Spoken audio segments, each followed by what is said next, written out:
My name is Seiju Hosari. How old are you? I became 36 years old this year. Tell us a little bit about your background. Okay, I'm half Japanese, half Chinese, and I lived most of my childhood and adolescent years in Japan, and until high school, and I came to America to study, and then I stayed here. Why you choose America? When I was in Japan, I know growing up, even at a young age, I knew something was missing in my life. And I lived there for 10 years with my parents and my brother and my sister. I went to school like everybody else, but I felt like I needed to look for something.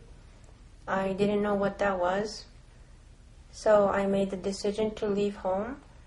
And after I finished high school, I left for Europe. And I traveled for about 6 months. I hitchhiked and took the train.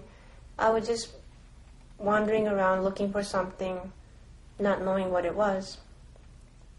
And during my travel, I met a lot of people. And I realized that I was very naive, very immature compared to many of the young people that I met in Europe. I met a lot of travelers, and I realized everybody had very strong opinions about something. They had beliefs, whatever it was, and they were able to speak about what their belief was. And I realized that I had really nothing to say, and I realized that I was very empty. I had really nothing. So I was looking for something, what could be my belief, and what I could stand for. So that made me decide to come to America to study, because entering college in America is not too hard, and you could study different subjects quite freely compared to Japan. So that's why I chose to come to America. That was 1990. Meaning, how old are you at this time? I was 20. I was 19 in Europe. When I came to America, I was 20. Meaning what? In which age he left Japan? 19. 19.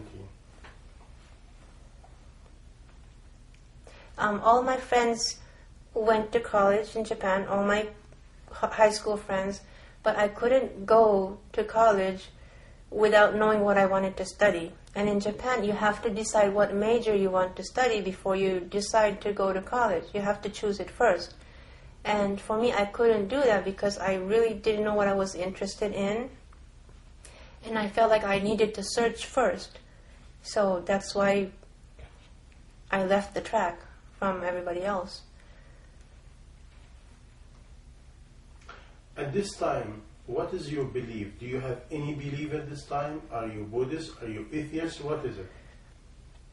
Okay, my mother was, she calls herself a Buddhist. She has an altar in the house. She prays every morning, every evening, a lot.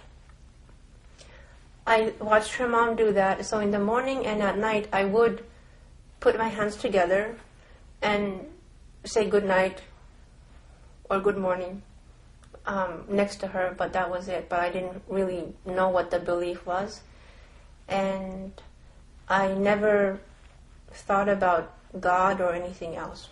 No, I never really thought about the life beyond. No. Meaning at this time you consider yourself an atheist? Okay, I heard that atheist is when you believe that there is no God. But I guess for me, I didn't believe that there was no God, but it just never occurred to me. I never thought about it, but I didn't deny, I didn't know. Meaning you can consider yourself at this time ignorant? Yes, yes, absolutely ignorant. Okay, you came to America. After you came to America, tell us a little bit about your journey in America. Okay, I went to college 4 years in Connecticut, State University of Connecticut. No, Southern Connecticut State University. And I studied different subjects. I took a liberal arts major, which means you can take different classes and get a major. So I didn't really have anything specific that I was interested in, but I touched different subjects. I studied a little bit of philosophy, sociology, anthropology, and some religious courses. I was interested to see what was out there and what knowledge I could get. And I remember my senior year in college, I wrote a letter to my parents that I'm about to graduate. And I wrote to them that I learned a lot in college, but what I realized, what my final conclusion was, that despite all the knowledge that is out there, that we as human beings really don't know anything. We have very little facts. We have very little facts, and the fact that there is a huge unknown out there was more powerful to me. That to know that all the adults, they didn't know the truth. There was a lot of question marks, and that was my discovery in college. And what does lead you to? So I finished college, but I was still searching. I really didn't find anything except the fact that we don't know. So I kept looking. I kept going on with my life. I moved to Miami. I got married. I got married with my so-called college sweetheart. We moved to Miami. We had a pretty good life there. It was hot and sunny, but I was still very, very empty. I didn't know why I was living. And even though we could have like fun moments, it was superficial, and deep down I knew that I didn't have it. I wasn't fulfilled.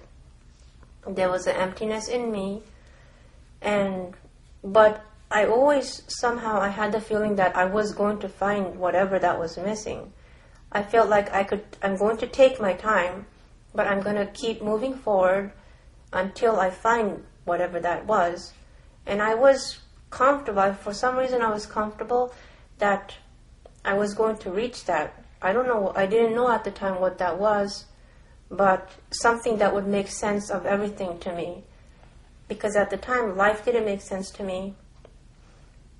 And marriage, I thought it was going to be a security for me, but it was not. It was a very insecure marriage for me. As I believe for most people, they have an insecure marriage because it's not based on what it should be. And then we moved back to New York. We moved to Connecticut, we moved to New York. I did move a lot, and I had different jobs. And yes. And one day, I landed. I always wanted to be a social worker.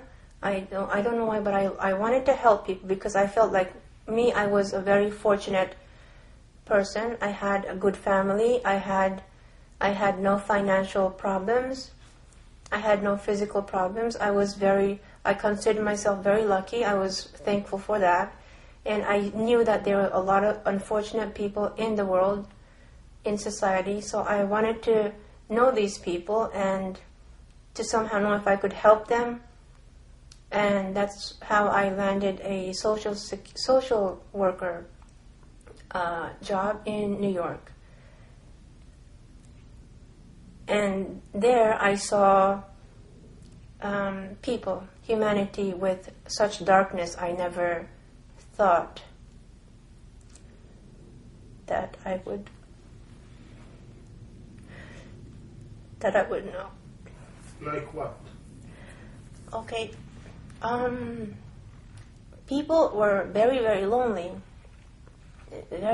people, and they were very broken people. And but also the other thing I found out was that even though they were broken and dark, they were somehow believers of God, some of them. And that shocked me, because I was thinking, how can you be in such destitution? You have no family, nobody cares about you, and you still believe and thank God, and how could that be? That made me wonder, and that made me wonder.